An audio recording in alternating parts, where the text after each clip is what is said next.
Bem-vindos às Conversas da Diáspora. Este é o 6º episódio da 6ª temporada, agora dedicada aos novos açorianos. Já estivemos com novos açorianos de Cabo Verde, Angola, São Tomé e Príncipe, Países Baixos e Itália, que vivem nas ilhas de São Miguel, Terceira e Faial. Mas a maior comunidade imigrada nos Açores é do Brasil. E hoje a nossa convidada é brasileira. Chama-se Eleonora Marino Duarte. Nasceu em Petrópolis, no estado do Rio de Janeiro, em 1969, e vive em Ponta Delgada, na ilha de São Miguel, desde 2009. É atriz, encenadora, poeta, contista. Aos 12 anos passa a integrar a companhia de teatro carioca GATIC, Grupo de Artes e Teatro da Ilha do Governador, onde trabalha como atriz, encenadora e formadora durante 30 anos. Em 1998, cursou a Escola Superior de Gastronomia Unirio e formou-se como chefe de cozinha internacional. Há 15 anos, em 2009, decide vir viver para os Açores. Em Ponta Delgada, criou e mantém o grupo de intervenção artística, o Coletivo. Faz apresentações mensais com o seu projeto de poesia Entre Atos, Entre Versos, no Lava Jazz Bar, em Ponta Delgada também. E dá aulas de teatro pela Fundação Inatel, no Teatro Micaelense. Trabalha no Serviço Socioeducativo da Biblioteca Pública e Arquivo Regional de Ponta Delgada. Tem 2 livros de poesia, editados pela Confraria do Silêncio. Um chama-se Flor e Fúria. O outro chama-se Eva. Eleonora Marino Duarte, bem-vinda às Conversas da Diáspora. Olá, muito obrigada. Eu só queria fazer uma correção à minha biografia. Uhum. Parece que disseste que eu nasci em Petrópolis. Sim. Eu nasci nos Arrifes, eu sou açoriana. Pois é, mas habituada desde pequenina a ouvir telenovelas brasileiras, ficou com esse sotaque. Exatamente, o meu sotaque é puramente porque minha mãe me deixava a ver novelas. Eu nasci em São Miguel, eu sou curisca. Já se percebeu que temos aqui uma açoriana com sotaque brasileiro, uma brasileira com alma açoriana. Mas vamos começar esse percurso de vida que é difícil, porque ele é intenso e interessante, resumido a 30 minutos, exatamente pelo título dos 2 livros de poesia, Flor e Fúria e Eva. Essa Eva aí, é mais flor ou é mais fúria? Ai, gente, olha que pergunta, que horror. Começar logo com uma pergunta, que horror. Eu pensei que nós éramos amigos. Por isso mesmo. Começa logo com essa pergunta. Esta Eva aqui é só fúria. Em todo o seu sentido de amor e de flor. Porque eu encaro a fúria como a gana de viver. E eu tenho muita gana de viver. Eu sou uma pessoa extremamente contente com a vida. Eu gosto de viver. Eu gosto de estar viva, eu gosto de acordar todos os dias, de fazer exercício, de estar com os meus amigos, eu gosto de amar, eu gosto de viver. Eu não sou uma pessoa mais ou menos, eu sou uma pessoa intensa, no bom sentido da palavra. E eu acho que a fúria, essa fúria que eu me refiro no Flor e Fúria, é justamente esse ímpeto do desejo de viver tudo, viver o amor, viver a vida, viver as amizades, viver o trabalho, viver a paixão que a gente tem, às vezes, por uma paisagem, por uma ilha, por uma pessoa. Eu sou esse tipo de pessoa. Eu costumo dizer que eu não sou uma pessoa mais ou menos, sou uma pessoa mais. Uma pessoa dedicada ao teatro, à literatura, à poesia em particular, à cultura em geral, desde há tanto tempo a esta parte, quando finalmente consegue reduzir a papel, e aqui reduzir tem um sentido antagónico, e levar até à condição de livro publicado a sua própria poesia, isso é uma conquista? Eu sempre escrevi e nunca achei que a minha poesia merecesse o sagrado lugar de um livro. Entretanto, quando eu vim para Portugal, eu percebi que os portugueses têm uma relação diferente com o livro. Os portugueses têm o livro como seu melhor amigo, têm o livro como um objeto à mão de semear, como uma extensão da sua identidade. No Brasil, a gente tem, pelo menos eu tive uma relação com o livro muito o livro da estante, o pedestal, aquela coisa quase sagrada. Não é que os portugueses não tenham essa relação de achar que o livro é um objeto que merece toda a devoção. Não. Mas é uma devoção tão genuína que o livro é uma coisa de casa, porque aqui as pessoas escrevem muito bem. Então, é muito fácil encontrar um escritor maravilhoso em Portugal. Isso fez com que eu perdesse um pouco o meu receio de profanar a literatura ao escrever um livro.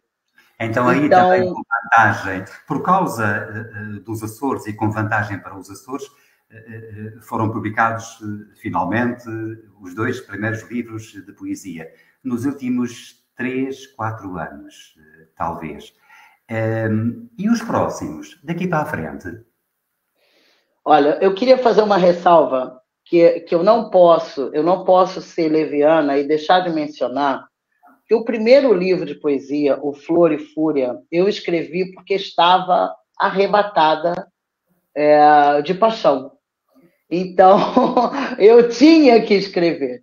E quem tem o livro, se olhar bem, vai ver que ali tem vários poemas de amor, e esse amor é real. Esse livro tinha ali um objeto, uma pessoa a inspirar aquele livro. E o segundo livro, o Eva, foi já uma vontade de escrever sobre o que eu acredito que é o amor, sobre a alegoria amorosa entre homem e mulher. E escrevo entre homem e mulher porque é o que eu conheço. Eu não conheço outras vertentes. Eu não conheço os homens e os homens, as mulheres e as mulheres. Eu conheço os homens e as mulheres. A gente deve falar daquilo que a gente conhece.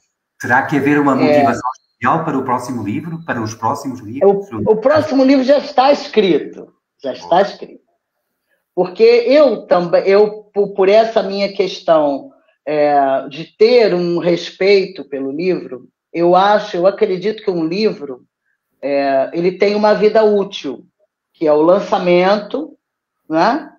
O trabalho que a gente faz naquele lançamento de divulgação do livro, e depois deixar o livro viver uma vida ali na estante da livraria, deixar ele um pouco ali quieto na sua vida distante. Enquanto ele está ali na sua vida distante, a gente não pensa nele, ele não pensa em nós, e nós também não pensamos em escrever outro livro. Eu pus na minha cabeça que essa vida distante do livro deve durar em torno de 2 anos. Então, convencionei de editar um livro de 2 em 2 anos. E, portanto, este ano é o livro. Sim. Este livro, que é o próximo livro. Pode. Tu podes tudo? Podes tudo? Claro que pode, imagina, em primeira mão sempre. Aliás, também preciso dizer uma outra coisa. Na verdade, o senhor diretor regional tem uma grande responsabilidade sobre eu ter editado finalmente um livro, porque foi, como amigo, disseste, olha, está na hora de editar um livro, por que não editas um livro aqui? E aquilo foi realmente definitivo, a sua palavra foi realmente definitiva. E eu falei, bom, se ele, que escreve 480 livros, está dizendo para eu editar um, pronto, não tem problema nenhum, eu vou editar um. E o próximo? O próximo livro está escrito há 1 ano. Quer dizer, ele começou a ser escrito há 1 ano. Por quê? Eu eu tive contato com um casal que separou-se, e essa separação mexeu um bocado comigo, porque o homem, o senhor deste casal, por acaso, e vou dizer por acaso, parece uma coisa pejorativa, mas o que eu vou dizer é uma característica muito mais feminina do que masculina. Então, por acaso, este homem, era um homem que muito familiar, muito caseiro, gostava muito de estar casado com essa senhora. Eles já estavam casados há 17 anos e ela que resolveu separar-se. E ele disse uma frase para mim, enquanto estava ali a carpir as suas mágoas. Ele disse: Eleonora, eu não sei o que faço com as mãos. E eu percebi lindamente o que ele estava a dizer. Porque quando nós temos uma relação de longa duração, nós estamos acostumados a depositar o nosso afeto na outra pessoa, naquela pessoa específica. Não é? O depositar é uma coisa que a gente faz com as nossas mãos. Nós estamos habituados a andar na rua e temos a pessoa ali, nós damos a mão, nós abraçamos, nós fazemos carinho, nós usamos a nossa mão a serviço de expressar o amor que nós sentimos por determinada pessoa. Quando ele disse, Eleonora, eu não sei o que eu faço com as mãos, aquilo doeu-me, eu percebi perfeitamente o que ele estava a dizer. Então, eu resolvi escrever um manual para o uso das mãos em situação de emergência. E este é o nome do livro. Eu acho que ficamos todos com vontade de o ler. E nós começamos, aliás, esta nossa conversa, que é suposto ser, de alguma forma, sobre o percurso de vida da Eleonora Marinho Duarte, pela parte atual, pelo tempo presente. Mas vamos agora entrar na máquina do tempo, recuar aí umas décadas atrás, não muitas, até à infância. Vixe, menino, controle-se, controle-se, controle-se. Para perceber como é que foi essa vida pré-Açores, ainda no Brasil. Ainda para mais num estado como o Rio de Janeiro, com tudo aquilo que ele representa no nosso imaginário. A infância em Petrópolis, a adolescência e a juventude no teatro da Cidade Maravilhosa. Como é que tudo isso foi acontecendo? E nós estamos aqui numa corrida contra o tempo. Estamos numa corrida. Temos quanto tempo? Porque eu posso demorar 5 horas. Já gastamos metade do tempo. Bom, a minha vida, eu, por natureza, eu não gosto de eu carpir as minhas mágoas. Eu não gosto nem de contar coisas menos boas. Mas há um fato que é muito importante e determinante na formação da pessoa que eu sou, que é a morte dos meus pais. O meu pai morreu, eu tinha 4 anos, e a minha mãe morreu 10 anos depois, quando eu ia completar 14 anos. Ela morreu na semana do meu aniversário. Esses foram eventos definitivos na minha vida. E definitivos por quê? Porque são rupturas, são cortes na natureza de uma pessoa extremamente amorosa e familiar como eu sou, porque eu sou uma pessoa muito ligada à família, à instituição família. Minha família, a família dos outros. Eu acho esta célula, ela é a célula determinante da paz mundial. Se todos tivéssemos famílias coesas, unidas, viveríamos certamente um paraíso de paz e harmonia. Então, para mim, esta foi uma ruptura terrível. Eu, com a morte do meu pai, obviamente, fiquei muito dependente e ligada emocionalmente à minha mãe, e depois, quando a minha mãe morreu, eu fui arrancada, catapultada daquele lar para uma casa completamente diferente, com uma ideologia diferente, com um clima diferente. Eu saí de Petrópolis para o Rio de Janeiro, para morar na casa do meu tio Murilo, que foi a pessoa que se disponibilizou a ficar com as sobrinhas órfãos. Aí começa uma fase diferente, certamente. Aí começa quem eu sou, na verdade, porque quem eu sou, a pessoa forte que eu sou, que consegue sustentar essa pessoa amorosa e frágil, foi criada pelo Murilo, pelo meu tio Murilo, que é um homem extremamente forte, Eu acho que a melhor pessoa que eu conheci em toda a minha vida, em todos os sentidos, é um homem extremamente coerente, um homem que fez por mim e pelas minhas irmãs o que talvez a minha mãe não conseguisse fazer intelectualmente, culturalmente. Porque ele nos ensinou política, nos ensinou o poder do artista, como é que o artista pode ser interventivo. Ele nos deu, na verdade, cidadania. Né? A minha mãe nos deu cultura, porque a minha mãe era uma pessoa muito culta, no sentido de literatura, as óperas, teatros e blá, blá, blá, e ele nos deu realidade, cidadania. Então eu atribuo... Foi aí e foi por isso que começou a verificar-se a aproximação ao teatro, sempre crescente.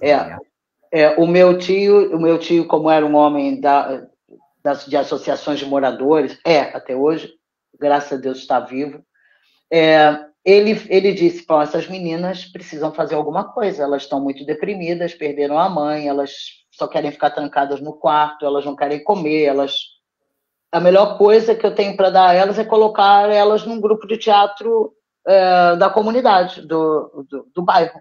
E foi isso que ele fez. Nos colocou no grupo do bairro.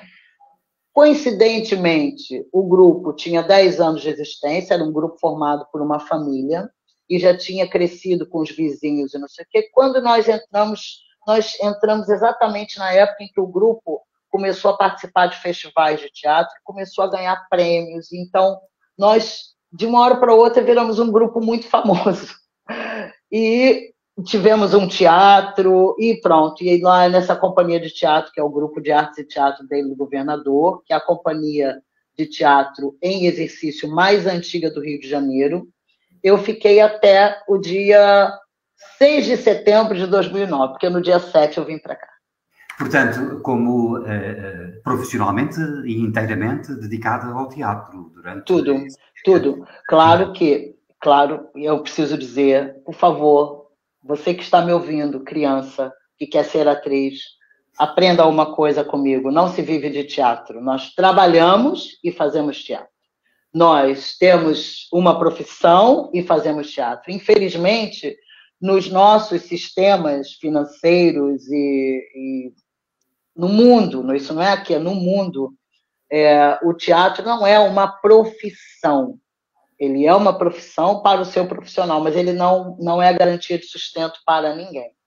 Então, eu sempre fiz teatro e sempre trabalhei em outras coisas completamente diferentes, em escritório de advocacia, em lojas de sapato, bom, enfim, fui galgando os trabalhos. Ainda assim, evoluindo sempre nessa carreira teatral, como atriz, como encenadora, sempre, como dubladora. Sempre. Acontece uma coisa muito... Diz. Não, que acontece aqui uma coisa muito curiosa. As pessoas dizem assim para mim, outro dia mesmo ouvi isso, eu fiz um show lá no Lava Jazz, agora o Cantar, Contar, Fados e Serestas, com o senhor Nuno Siqueira e o Caetano Siqueira no piano, o Nuno Siqueira na guitarra, foi um show maravilhoso. E aí alguém da plateia disse assim para mim, Eleonora, você tem que sair daqui, você é muito grande para esse lugar. A pessoa esquece que eu já tive tudo o que eu quis do teatro, porque eu vim de uma metrópole, de um país enorme, de um lugar efervescente culturalmente. Eu já ganhei os prêmios que eu queria ganhar, eu já fiz tudo o que eu queria fazer. Eu quero estar aqui neste lugar. E eu não sou grande nem pequena para esse lugar, eu sou do tamanho certo para este lugar, como este lugar é do tamanho certo para a minha vida e para aquilo que me faz feliz. Mas isso leva-nos à pergunta central desta nossa conversa. Porquê os Açores? Porquê é que, com uma vida assim estabelecida, ainda por cima no Rio de Janeiro, há 15 anos, alguns em 2009, aparece a vontade de atravessar o Atlântico, de vir para a Europa, para Portugal, para os Açores, para São Miguel? Como é que isso tudo aconteceu e porquê? Olha, eu, pelo que eu o conheço, sei que és um homem de fé e que sabes que a vida não é só o que nós vemos, não é?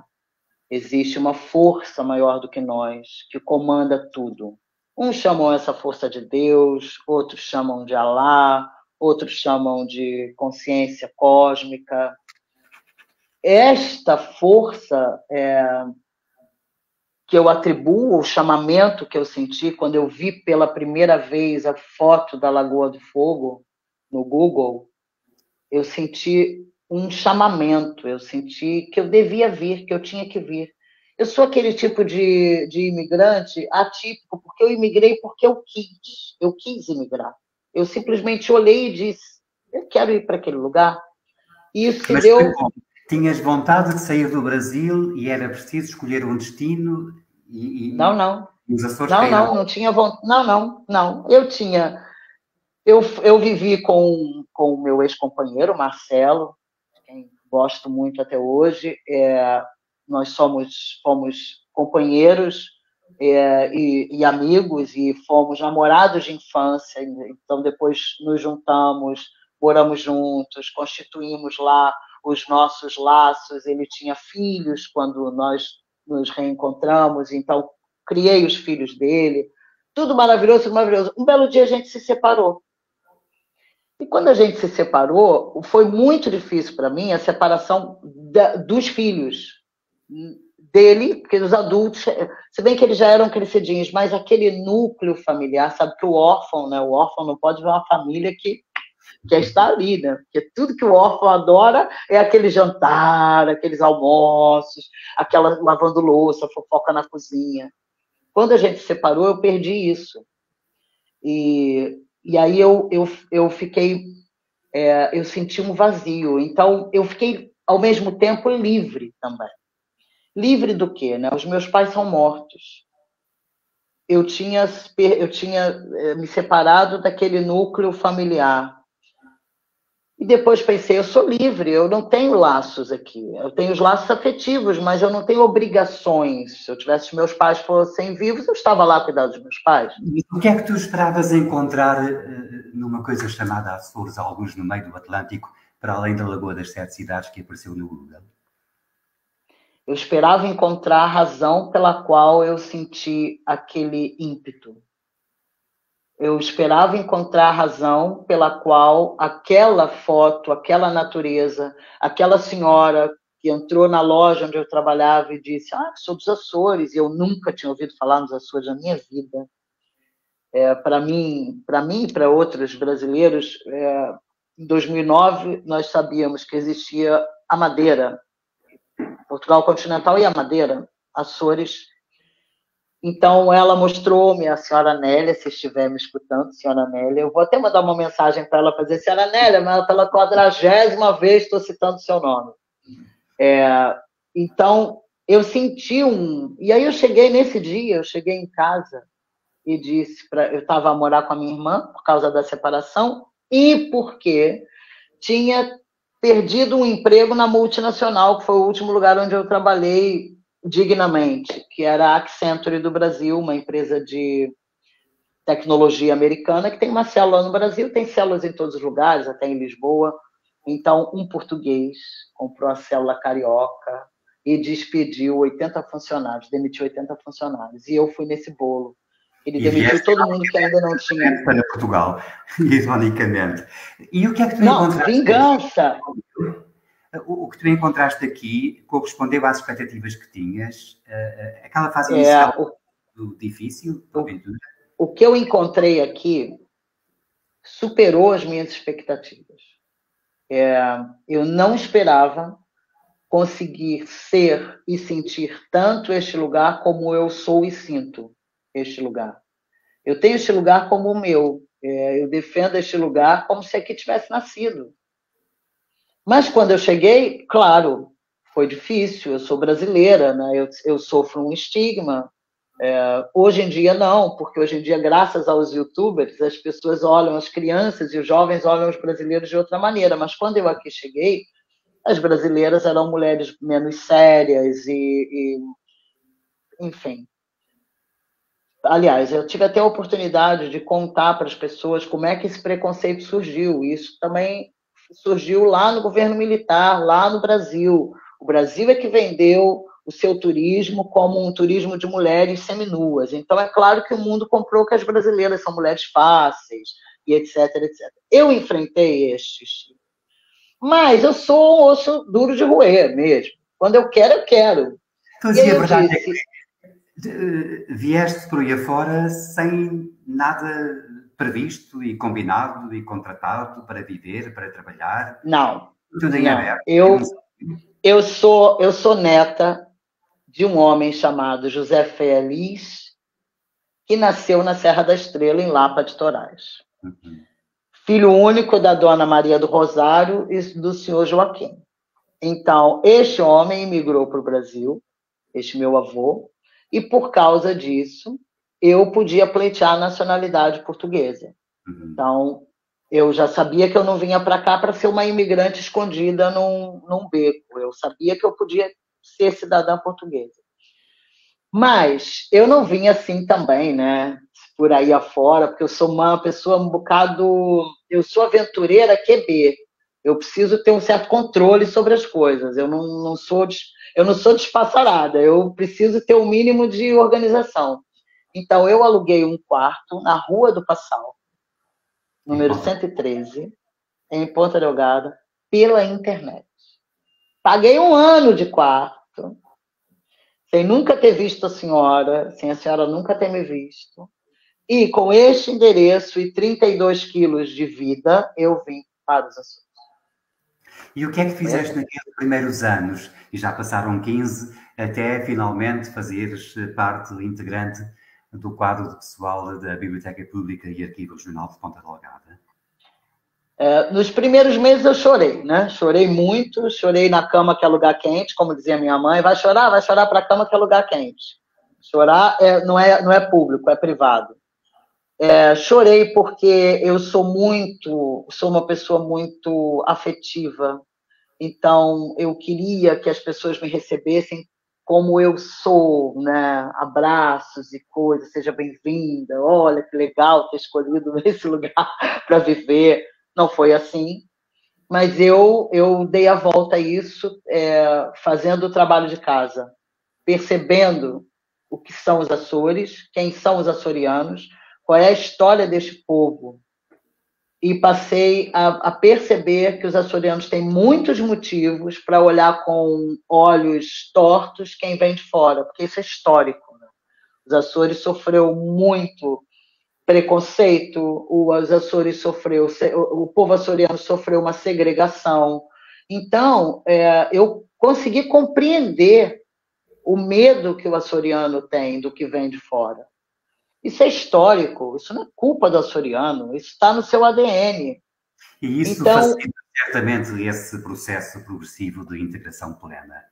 Com a isso vantagem fez... de mudar também, não é? Porque, entretanto, esse envolvimento em projetos culturais, com o teatro, com a poesia, tornou-te conhecida, estimada e respeitada pela própria sociedade micaelense, não foi? Eu comecei, eu quando quis fazer teatro, porque eu não poderia viver sem fazer teatro, evidentemente, eu fui pesquisar quem é que fazia teatro aqui e achei uma cena teatral muito estabelecida, o Zeca Medeiros, o Nelson Cabral, a Fátima Souza, o Gilberto. Então, o Mário, eles já estavam todos estabelecidos, aquilo já estava tudo a acontecer, já funcionava tudo muito bem. Então, eu falei, eu vou deixar essas pessoas fazerem o seu trabalho e vou procurar um lugar para mim. E procurei um lugar dizendo poesia, transformando a poesia, dando à poesia o destaque de um texto teatral, porque, na verdade, é isso que eu faço.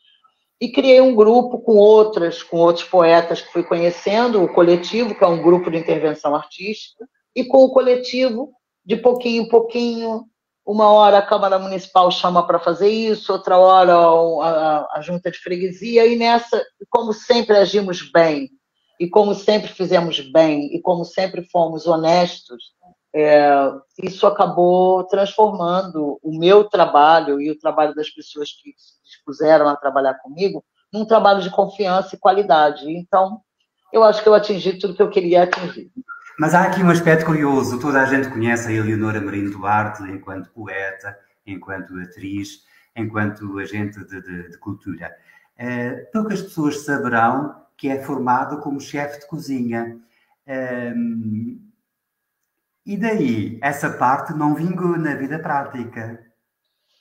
Olha, isso assim, bom, aí vem aquela Eleonora amorosa, familiar, não sei o quê. Eu, quando morava com o Marcelo, quando nós tínhamos a nossa família, o nosso pequeno núcleo familiar, ele tinha 4 filhos, era muita gente, né? Era muita gente para alimentar. E eu sou uma pessoa terrível, porque eu quero fazer tudo. Eu quero cozinhar, eu quero lavar, eu quero passar, eu quero fazer tudo. Porque eu sou muito mandona, eu acho que sou eu que faço bem, eu sou horrível.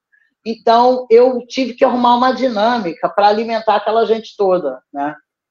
E pensei, Marcelo, por que a gente não monta um pequeno negócio? Já que eu tenho que cozinhar para tanta gente, vamos cozinhar para mais gente ainda.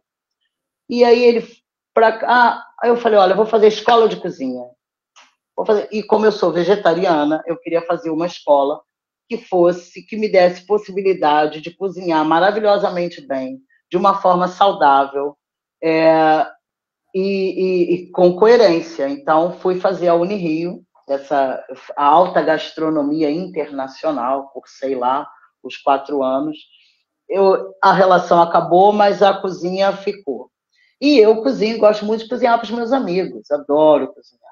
Aliás, uma das coisas que eu mais gosto é ver uma pessoa comer uma coisa que eu fiz.